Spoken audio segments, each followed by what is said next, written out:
Hi, welcome back to the table. Today I want to do a list of, as I've been doing solo games that I've played in the past, have enjoyed.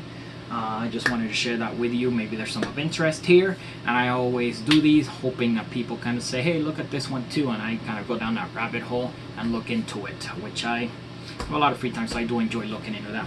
We're going to start with this one here.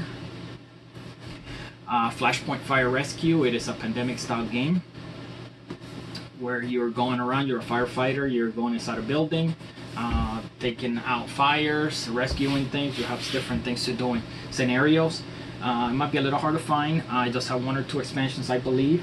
This is one I think if you're a family gamer and you like pandemic style games, look for this one.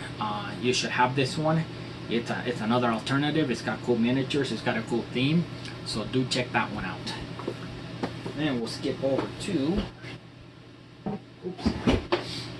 Paleo. Took me a bit to find. It's kind of out of stock in a lot of places. Picked it up mainly thinking it was going to work for me and my daughter. It hasn't hit the table that way yet. I have played it solo, however. It's a co-op game, so you just play. I just play two-handed, I believe. I'm trying to remember. There's a solo mode in there. I didn't care to look into the AI on it. I just play the two-handed, two characters left and right, and they just kind of share, keep track of all that. And it's a very pretty game. It's got a nice table presence. Maybe one of those games that look cool at a game night. People can kind of see, and new gamers, or people can kind of just look over. But it's a co-op game, which they work very well for solos. And if you can find this one, it's Paleo. It's a cool little puzzle. It does have a lot of variability in the cards, how you set them up. There's a lot of different groups of cards that'll kind of give you a different scenario. But so far I'm enjoying this one. It's rather easy to set up. It's not a beast. So if you can find this one, pick it up. Paleo. We'll go over to Stoneweavers. I did a video on this one as soon as I got it because I thought it was kind of cool. The author, the designer, he's out there. He's kind of active. He did respond, not necessarily to one of my complaints. I really don't have many complaints, other than I wish he would. I hope he does find a distributor inside the U.S. to make this thing more widespread. Just opening it real quick. It is basically a book. I'm glad they did the hardcover book. Choose your own adventure style. You go through the book, you battle, just look at my video, you got battle maps, basically skirmish battles. You have a sheet of paper for your stats. My only complaint is here, after going through it a few times, is once I put it away for a week or two, I kind of forget where I was, what I was doing, and I just kind of keep going through the story. A lot of times I keep going through the same place going, oh gee, I remember going through there again. But if you're liking adventure book games, this one I think is a must. If you can find it. Look for it. I'm pretty sure it's not going to be super hard to find. But that's Stoneweavers, and I do hope there's more of these style of games. And Stoneweavers. Let's jump to the newest one, my newest purchase. I have to, as always I point this out, Gimpy Gamer, he's doing a lot of videos on this one. Rob Oren at Rob's Tabletop World, he's pointed this one out. I did not want to go down this rabbit hole. Here I am. I picked up Blackstone Fortress about a year ago when it was hard to find. It's still in shrink. This game looks like it's the same thing. Reason why that one's still in shrink is because other games kind of came after it.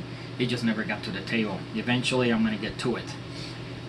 This one has terrain, minis, neoprene mat.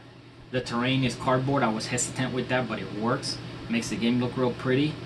So far it seems pretty easy to set up, believe it or not, because the terrain stays open, the box is pretty big, everything fits in there. It does have quite a bit of expansions, which I'm looking to get one or two. I don't think I'm going to go full on down that way because there's just a lot of stuff that keeps coming out that gets my interest.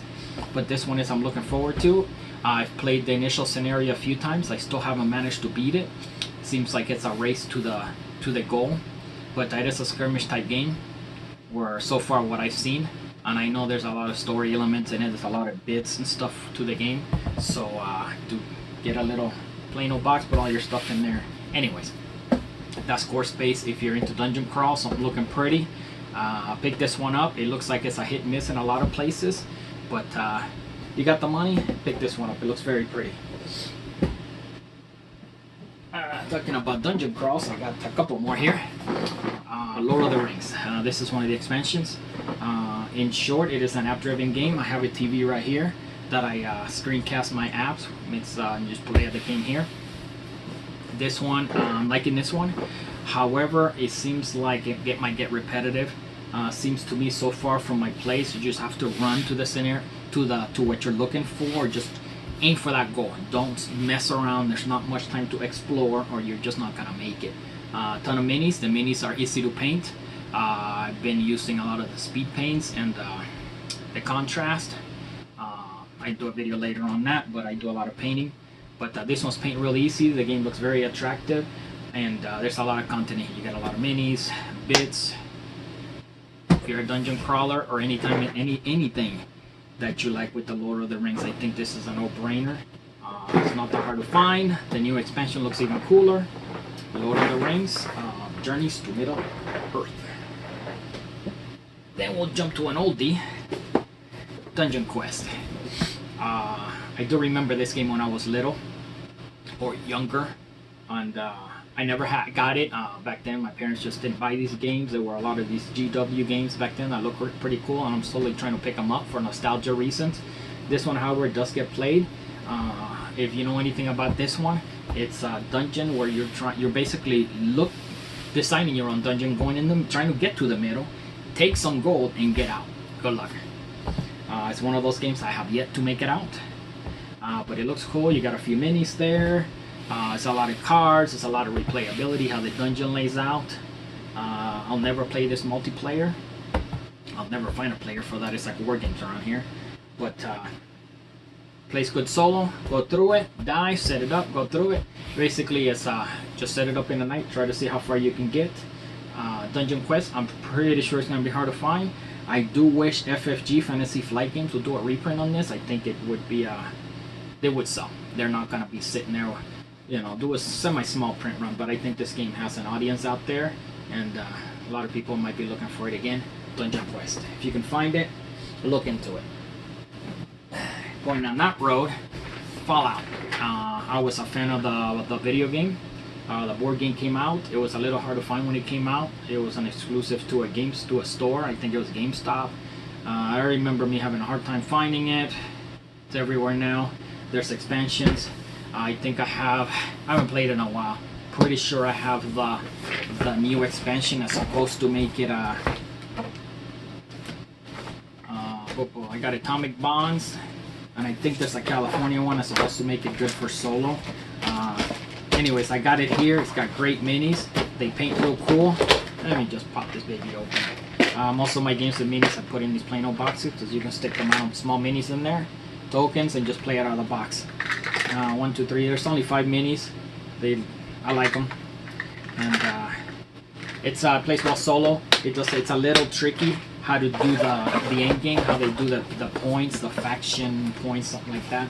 But I'm hoping to get this one back to the table one of these days. I do want to keep going with it because I do like the world on it. They do have miniature games out there that I was just looking at this morning that look pretty sweet. And I'm supposed to play solo minis game, but yeah, I got way too many minis to paint. But that's a Fallout.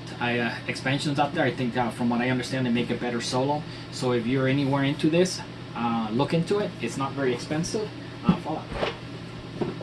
And my last one is, get a workout here. Boom. Return to Dark Tower. Boom.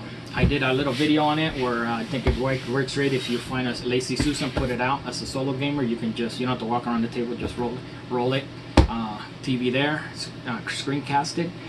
There's replayability here where you are just picking different adversaries, different foes, and of course I believe so far from what I've seen, it does auto-generate different quests and stuff, so there's replayability there. However, I see this maybe getting a little repetitive. You're just kind of doing the same actions, trying to beat the clock, but the tower looks cool. Everything just very deluxeified. The price tag, it's ouchy. it's not for everybody. But if you have the money, a lot of people have picked this one up.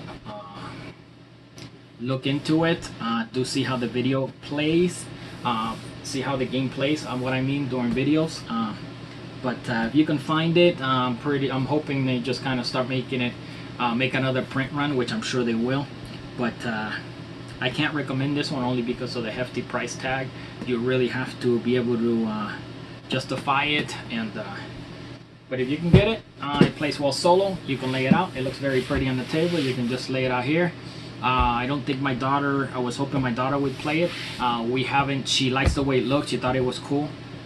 But she's a teenager. She's almost a teenager now.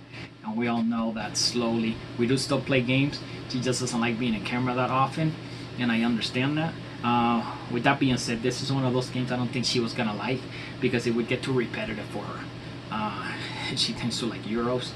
But this one just, oh, we're just doing the same thing, Dad. Doing this, doing that. It's more for us old timers to daydream and think we are that character. But that's Return to Dark Tower. I know it's an older game. I never had it. I didn't even know about it. I was nowhere near games back then, other than just the GW stuff that was popping out around back in the 80s and early 90s.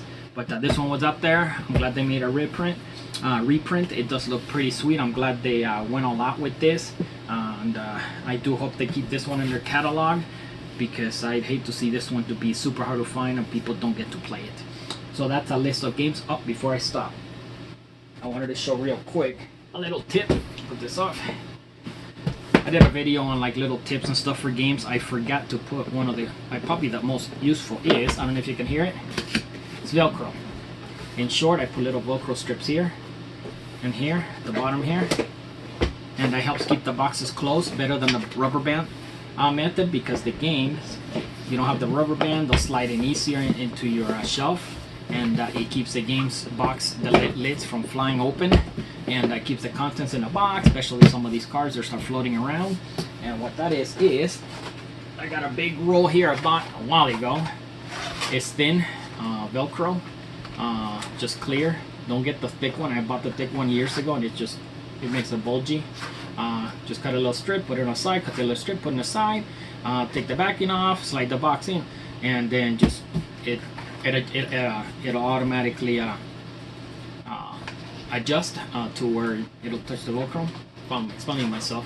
But Velcro strips, they're super cheap to find, and like that roll will last me forever. All my games that I don't want the lids to bust open, I put Velcro on it. I got this tip from one of my gamers, Terry, years and years ago, and I've used it. There's no need to use the rubber band system. So there's a hot tip there. So that's the list of games. You guys take care. I should have pointed this out earlier. Did a little hard edit here. Decided to do this video, my messy backdrop. I don't know why. I just kind of wanted to sit down, put the games on the table instead of bending over. Although I'm bending over. But this is my big messy corner here. That's a little cigar thing. A lot of you guys might not smoke cigars. I don't do that many anymore. But that's going to go away. I'm slowly going to be moving to another place. Long, sad story, but we are moving on. And building a bigger, it's about the same size game room. So that's why that mess is sitting there. But I think it looks cool. I'd hate to say this, I do like some of these messy game rooms. Makes you feel like that old grouch in his garage with a bunch of games. I don't have a bunch of games like some of you guys out there. But that's my messy backdrop I chose to use today. And I think it looks cool. And I like to see people's messy backdrop. With that being said, last time, you guys take care.